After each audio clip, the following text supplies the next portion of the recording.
तारखेला साधारण 2च्या सुमारास एक व्यक्ती पोलीस स्टेशनला त्यांनी माहिती दिली की गोळ गणपती आहे. गोळ गणपती म्हणजे जो पाईपलाईन रोड आहे आपला, त्या मंदिरापाशी एका महिलेची अर्धनग्न बॉडी पडलेली आहे. तर त्या माहितीच्या आधारावर मग आमच्या पोलीस स्टेशनचे अधिकारी कर्मचारी तिकडे गेले. त्यांनी खात्री केली तर एक मृतावस्थेत स्त्री तिथं आढळली, अर्धनग्न अवस्थेत होती आणि ती अनोळखी होती. तर पहिलं आमच्या पुढे आव्हान होतं की तिची ओळख पटवली. तर त्या दृष्टीने काम सुरू केल्यानंतर NRI पोलीस स्टेशन नवी मुंबईमध्ये आहे, तिथे ती एक मिसिंग दाखल होतं. तर त्या मिसिंगच्या आधारावर मग खात्री केली, तिचा नवराही आला होता आणि त्या महिलेचं नाव अक्षता म्हात्रे, वय 30 वर्ष आहे असं निष्पन्न झालं. आणि त्याच्यानंतर मग पुन्हा आमच्या त्या माहितीच्या आधारावर तपास सुरू झाला.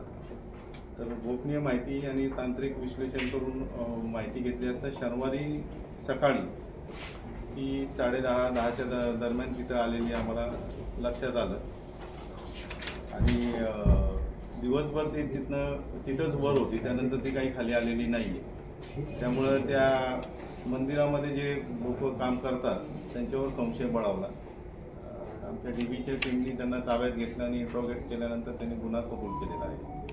तर याच्यामध्ये 3 आरोपी निष्पन्न झालेले आहेत आणि त्यांना आम्ही ताब्यात घेतलेलं आहे. ही जी मृत महिला होती, त्यानंतर जे तपास झाला त्याच्यामध्ये असं लक्षात आलं की मृत महिला घरामध्ये काहीतरी घरगुती वाद झाल्यामुळे घरातून निघून आली होती आणि या मंदिरामध्ये गेली होती. शनिवारी ती दिवसभर तिथंच थांबली होती आणि हे जे आरोपी लोक आहेत त्यांनीच तिला जेवण दिलं होतं, सकाळी पण आणि संध्याकाळी पण. रविवारी रात्री 12-1च्या दरम्यान त्यांनी तिला चहा दिला आणि चहामध्ये तिला गुंगीचं औषध टाकलं. गुंगीचं औषध म्हणजे भांगेचं औषध दिलं आणि त्याच्यानंतर मग तिच्यावर त्यांनी आळीपाळीने तिच्याबरोबर संभोग केलेला आहे. आणि त्यानंतर ज्यावेळेस ती शुद्धीत आली त्यावेळेस ते काय झालं त्यावेळेस कळालं, त्यावेळेस तिने मोठा प्रतिकार केला आणि त्यावेळेस त्यांनी तिला गळा आवळून आणि डोक्यात दगड मारून मारलेलं आहे. तसंच लाथाबुक्याही तिला मारल्या. तर साधारण 4 ते 5च्या दरम्यान ही घटना घडली रविवारी पहाटे. रविवारी दिवसभर त्यांनीच त्या मंदिराजवळ जी एक खोली आहे तिथं तिची बॉडी ठेवलेली होती आणि दुसऱ्या दिवशी म्हणजे जवळजवळ 24 तासानंतर तिने पहाटे 5च्या दरम्यान ती बॉडी जो मंदिराच्या इथं जो खड्डा आहे खाली तिथं नेऊन टाकली. तर जो व्यक्ती आम्हाला खबर दिला तो त्याच्या मिसेस मंदिरामध्ये दर्शनासाठी गेला होता, त्यावेळेस त्याला ते निदर्शनास आले. आणि त्यानंतर आम्ही 3 पथकं तयार केली होती तपासासाठी. मलिक साहेबांचं एक पथक होतं, संकेत शिंदे आणि महेश काळे यांच्या आधिपत्याखाली 3 पथकं करून तपास केला. तपासात पहिल्यांदा आम्ही त्या बॉडीची ओळख पटवली आणि त्याच्यानंतर इंट्रोगेशन करून तांत्रिक पुरावे गोळा करून हे 3 आरोपी ताब्यात घेतलेले आहेत. आरोपींनी गुन्ह्याची कबुली दिलेली आहे.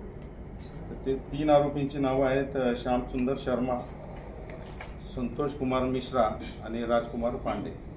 तर हे 3 हा श्यामकुमार शर्मा आहे तो राजस्थानचा आहे आणि मिश्रा आणि पांडे हे UPचे आहेत. या मंदिराचा जो म्हणजे नेहमी जो पूजा पाठ जो करतो तो बालकदास महाराज हा इतरही त्याची मंदिरं आहेत, तिथं तो जात असतो आधीमध्ये. तर याला तिकडे जायचं होतं म्हणून या दोघांना त्यांनी UPवरनं बोलवलं होतं आणि ते जवळजवळ 5 तारखेपासून तिथं राहत होते आणि त्यांनी त्या रात्री तो हा प्रकार केलेला आहे. तर हा जो तपास केलेला आहे तो त्याच्यामध्ये माननीय CP साहेब आशुतोष डुंबरे साहेब, सहाय्यक पोलीस आयुक्त ज्ञानेश्वर चव्हाण साहेब, अप्पर पोलीस आयुक्त विनायक देशमुख साहेब, तर उत्तम कोळेकर ACP साहेब आणि सिनियर PI संदीपान शिंदे साहेब यांनी मार्गदर्शन केलेलं आहे.